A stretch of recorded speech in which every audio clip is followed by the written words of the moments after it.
வணக்கம். இது பெற்றோர்களுக்கான ஒரு எச்சரிக்கை பதிவு. அதாவது புதிய பாடத்திட்டத்தின் அடிப்படையில் மாணவர்கள் எல்லாருமே இப்போது நம்மளோட குழந்தைங்க உட்பட எல்லாருமே ஆன்லைன் கிளாஸஸ் தான் அட்டென்ட் பண்ணுறாங்க. எல்லாருக்குமே ஸ்மார்ட் ஃபோன் நம்மளை விட அதிகமாக யூஸ் பண்ண தெரியும். தி ஆர் மோர் அட்வான்ஸ்டுன்னு சொல்லலாம். நம்மளை விட ஒரு பங்கு அதிகமாகவே எல்லா விஷயங்களையும் தெரிஞ்சு வச்சுருக்காங்க. அப்போது இப்போ நம்ம என்ன செய்கிறது? அவங்க ஆன்லைனில் கண்டிப்பாக கிளாஸை அட்டென்ட் பண்ணி ஆகணுன்ற ஒரு கட்டாயத்தில் நம்ம இருக்கோம். அவங்க கிளாஸில் தான் இருக்காங்களா, இல்லை அவங்க வேறு ஏதாவது பண்ணிகிட்ருக்காங்களா, இல்லை வேறு ஏதாவது பார்த்துட்ருக்காங்களா? நம்மளால் அவங்க கூட எல்லா நேரமும் உட்காரவும் முடியாது. நம்ம வேலையும் பார்க்கணும், அவங்களும் படிக்கிறாங்களான்னு பார்க்கணும். இப்படிப்பட்ட கட்டத்தில் பலவிதமான வேண்டாத முகம் சுழிக்கக்கூடிய நிறைய வேண்டாத விஷயங்கள் அடிக்கடி அவங்க படிக்கும்போது வந்து போகும். இதெல்லாம் இல்லாமல் எப்படி பண்ணுறது? இதெல்லாம் எப்படி நம்ம ஆஃப் பண்ணுறது? இந்த மாதிரி விஷயங்கள்லாம் வராமல் இருக்கிறதுக்கு என்ன பண்ணுறது அப்படின்னு சொல்கிறதுக்கு தான் உங்களுக்கு ஒரு செட்டிங்ஸில் ஒரு சின்ன ட்ரிக் நான் சொல்லிக் கொடுக்கறதுக்காக நான் இந்த பதிவை உங்களுக்கு வெளியிடுறேன். எல்லாருக்குமே ப்ளே ஸ்டோர் போக தெரியும். ப்ளே ஸ்டோருக்குள்ளே போய் நம்ம முதலாவது செட்டிங்ஸை நம்ம ஆன் பண்ணணும். செட்டிங்ஸ் ஆன் பண்ண உடனே அங்கே பேரண்டல் கண்ட்ரோல் அப்படின்னு ஒன்று இருக்கும். கீழே பேரண்டல் கண்ட்ரோல் அது ஆஃபில் இருக்கும். நீங்கள் அதை ஆன் பண்ணி விடணும்.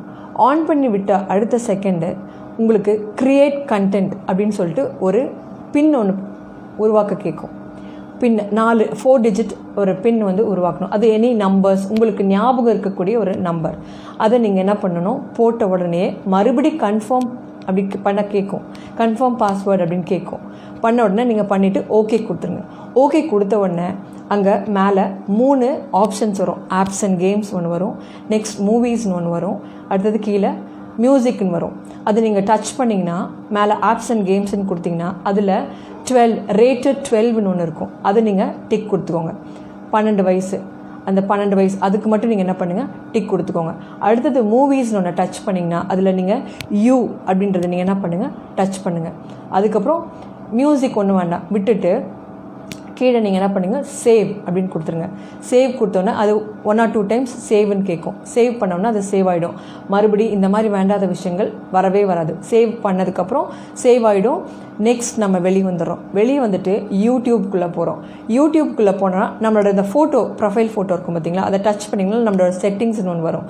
அந்த செட்டிங்ஸை நீங்கள் டச் பண்ணிங்கன்னா ஜென்ரல் அப்படின்ற ஒன்று மேலே ஒரு ஆப்ஷன் ஒன்று வரும். அந்த ஜென்ரலை நீங்கள் டச் பண்ணணும். டச் பண்ண உடனே கீழே பார்த்தீங்கன்னா ரெஸ்ட்ரிக்ஷன் மோட் அப்படின்னு ஒன்று இருக்கும். அந்த ரெஸ்ட்ரிக்ஷன் மோடை நீங்கள் ஆன் பண்ணிட்டீங்கன்னா உங்களுக்கு இனிமேல் எந்த பிரச்சனையுமே இல்லைங்க. நீங்கள் நிம்மதியாக உட்காந்துட்டு அவங்க படிக்கிறாங்க, அவங்க இந்த மாதிரி வேண்டாத விஷயங்கள் எதுவுமே பண்ணுறதில்ல அப்படின்ற ஒரு நம்பிக்கையோடு நம்ம பாட்டுக்கு நம்ம வேலையை பார்க்கலாம். அவங்களும் டீவியேட் ஆகாமல் படிப்பாங்க. தயவு செய்து பெற்றோர்கள் அனைவரும் இன்றைக்கே இந்த விஷயத்தை பண்ணுங்கள். கண்டிப்பாக நம்மளும் நிம்மதியாக இருக்கலாம், அவங்களும் கவனமாக படிப்பாங்க. நன்றி, வணக்கம்.